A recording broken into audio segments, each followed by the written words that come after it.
чыгарылган торлор биринчи иретте тазаланганда бул чындыгында эски торлор көп чыккан. Чыгарылган торлордун 70%. Даже ушул торлор остров калып кеткен, унутулуп калып кеткен эски торлор. Ал жерге өрдө, каз, балыктын баары уже чирип кеткен, жайгашып. Анын баарын чыгарып, анан тазаланып кеткен жер бул. Өзүңүз белгилүү болгондой Зарифте да сунууда. Тазалап чыккандан кийин контрольный 3 күн, 1 жума менен айтпай кайда кирип тазалап аттык. Ошо топтун чечимине. Анан келгенде экинчи ирет тазалаганда почти 60-70% таза торлор чыга баштады. То есть биз баягы жаңы салган торлор. Астындагы мусорду тазалап койсок, тоор чаташпайт деген максат менен сала баштадык. Көп сала баштадык. Чарына чейин жеткенбиз, Караколдон баштап. Анан 2 күн мурун бияка контрольный келдик. Көчө 2,5 километр торлор. Жалаң жаңылары. Силер ал торлорду эмне кылып атасыңар? Өрттөп атасыңар? Жок, экологияга өткөзүп. Ну зачем өткөрүп? Сразу эле өрттөп салыш керек. Алар кайра сатып аткан турбайбы алар деген жол. Балыкчыларга. Кайчы менен кесебиз. Чыккан торлордун баарын кескилет. Кескилет. Жараксыз кылып кесебиз. Анда жараксыз кылып берсеңер болот анда. Эң өзү торлорду оюучу жер именно ушу жер экен да. Күнөн туруп түш экен. Себебинде заливтен заливле болуп кете берет экен. И өзү негизинде бу жерде өзү балыктарга, балыктын түрлөрүнө как инкубатор болуп эсептелет экен да.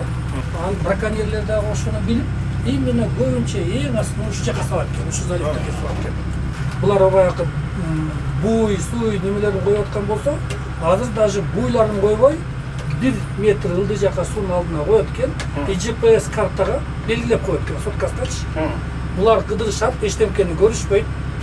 Алардын GPS секторуна келет дагы түндүз кайра чыгарылат экен да. То есть буларга каршы уже дагы жаңы методдорду уже таба баштап. Канча киши иштеп атасыңар постоянно? Марттан бери 2 группа кылып иштейм, 1 жумалык нөмөр менен 5 суучул чыгарам. Андан тышкары судналардын айдоочу капитандары, матрослор чыгат жардамга. Бүгүнкү күндө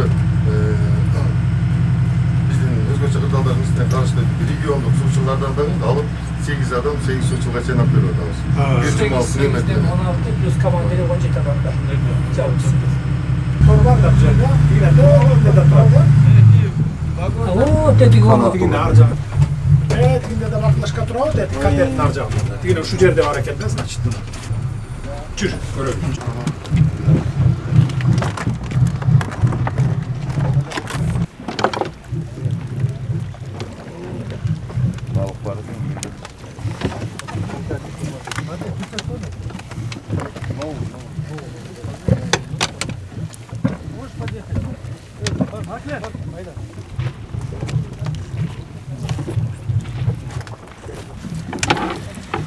Ana bu eski tollorga полкундагы билет өтөткөндө Кирпич байлап коет экен да. Тереңдиги канча метр экен бул жер? 26. 26 метр. Дальше кет.